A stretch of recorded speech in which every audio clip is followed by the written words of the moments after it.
The entire premise of Caravaneer 2 is to buy goods for low prices from one town and sell high at another. I spend a lot of time buying lubricant at New Sereno then selling it in other towns. If one town didn't need any more, I would go to the next town to sell. What if we were to ignore the entire premise of buying and selling items? What if we tried to beat Caravaneer 2 as soon as possible? How would we do it? What is the fastest way to beat Caravaneer 2? At least in theory. So if you have all the luck on your side, with everything going your way, how quickly could you beat the game? To beat the game quickly, you need to minimize the distance traveled and maximize speed. You also need to have quite a bit of luck, because while traveling through the desert there can be quite a lot of bandits chasing you. To start, we need to play in a story mode, because otherwise there wouldn't be a story to beat. And when making your character, you need to make sure that your character has 10 agility, because that is the fastest way for you to get around the map at the start of the game. By having 10 agility, you will be able to move through the desert at 8 km per hour. When you start, you want to do the usual stuff at the bunker by talking to the chairman. Then you want to head to silos and talk to Cricket for the information about the tribal region. The information includes not just the locations of the 4 tribes, but also some background information about them too. Next, you need to head to Lintu and buy 5 cleavers and 50 crossbow bolts. Take the items to Apis in Pallid, and then wait 12 hours for Lois to arrive. After meeting Lois, you want to head back to Lintu and talk to Kakul about the book. Defeat the rovers at Sigurd's hut, take the book, and head back to Pallid once again.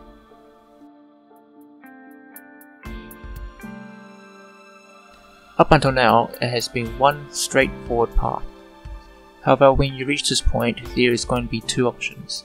The first option is to help Drika, and the second option is to eliminate them. If you help Drika, all you need to do is tell Fafnir the location of Lois, and you will be sent to the next region.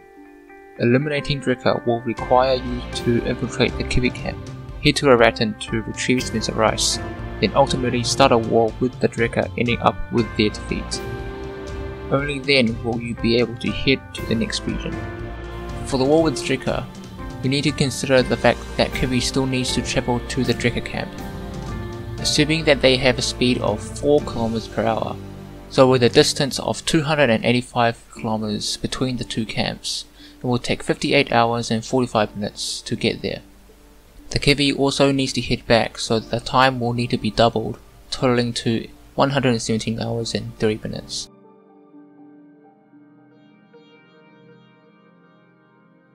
So from the 2 options, you can see that helping Drika is the way to go if you want to beat the game quickly. But what if I were to tell you that helping Drika is actually slower, at least in the long run? The key is actually the item which you get after defeating Drika. It's the item which you have never been able to use. That item would be this.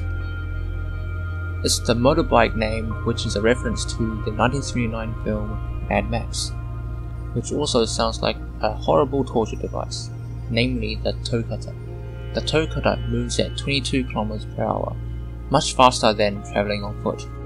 But now you will ask, how do you get the fuel needed for the toe cutter?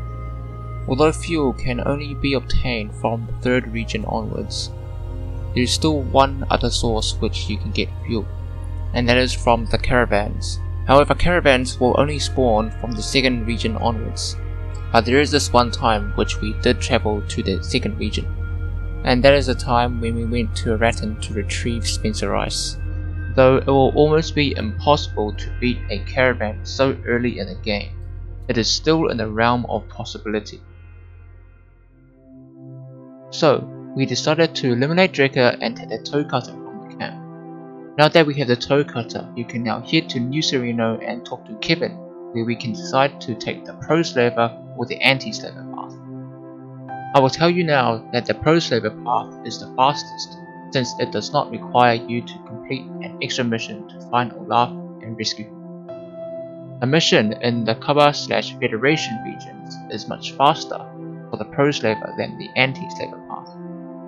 However, I will go through the anti-slaver path first, just so we can draw a comparison. First, you need to talk to Kevin at his house and he will give you an encrypted message to take to Fort Mitchell. Bring the message back and proceed to Orth, to Fort Mitchell, and then to Lost.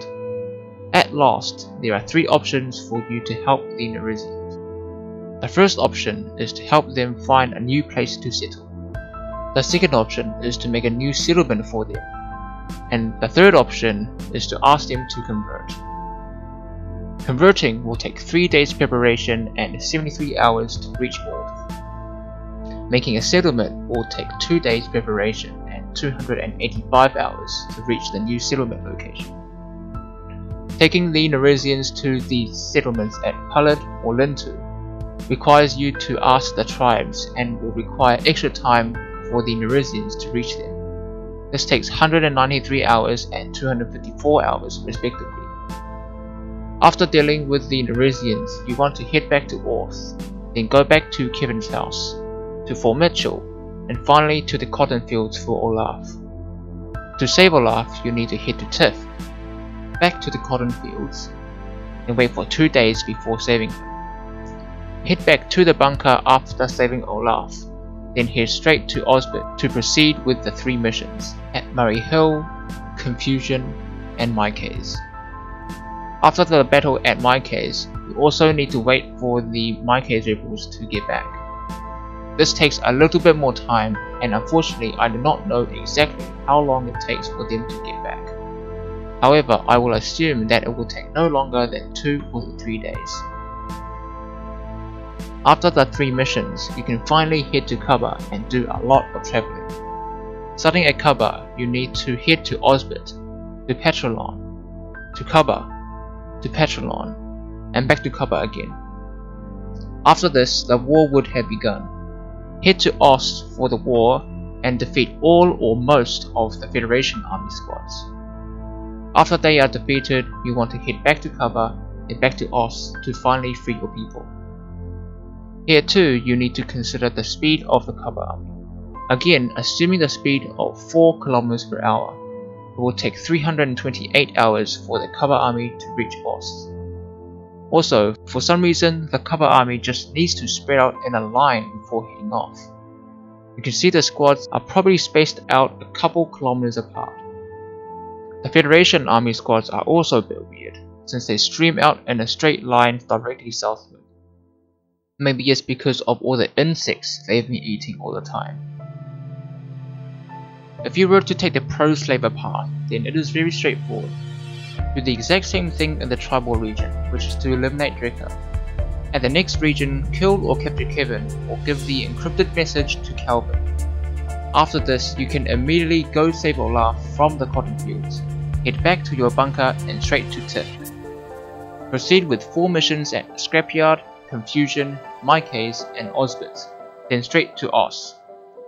All you need to do at the Kubba/Federation region is deliver the item to Kubba, head back to Oz, and finish the dialogue to complete the game.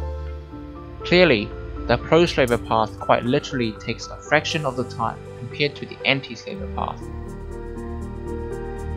It seems like a lot of work is always needed to side with the good people. Taking the bad path is almost always the easier option, whether it is in video games or not. However, the good path is always worth it at the end. So what is the fastest way to complete the game? It's to take the pro-slaver path and making sure you take out Drekka to get the toe cutter. I've made a spreadsheet for all the paths and, according to my calculations, finished the game in only about 56 days. Compared to the pro-slaver path, the anti-slaver path takes about 85.5 days. It is a difference of about 28 days. In real time and playing at 3 times speed, 24 hours in game is approximately 4.8 seconds. So a run equates to 268.4 seconds, or 4 minutes and 28 seconds. That's less than 5 minutes. Well, at least that's the time you spend in travel mode and actually moving around the map. This excludes any town interaction such as buying/selling, dialogue, and any encounters while traveling. If you were to see how long it took in real time to complete the game, Beating it in 5 minutes would be impossible without cheating. You need to find a way to actually get money for the necessary supplies, get lucky with encountering the caravan at Marathon, and actually win.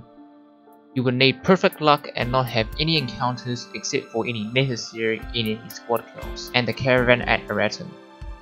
This alone would bring the time up much higher than 5 minutes.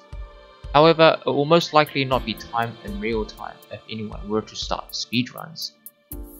So, in conclusion, the fastest time you could possibly beat Caravaneer 2 is about 4.5 minutes or 56 days in game time. But that's without the hyperspeed buying and selling of items and going through the NPC dialogues while in towns.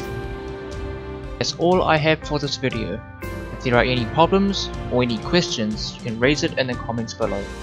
I have the spreadsheet I mentioned in the comments too if you would like to have a look. Thanks for watching.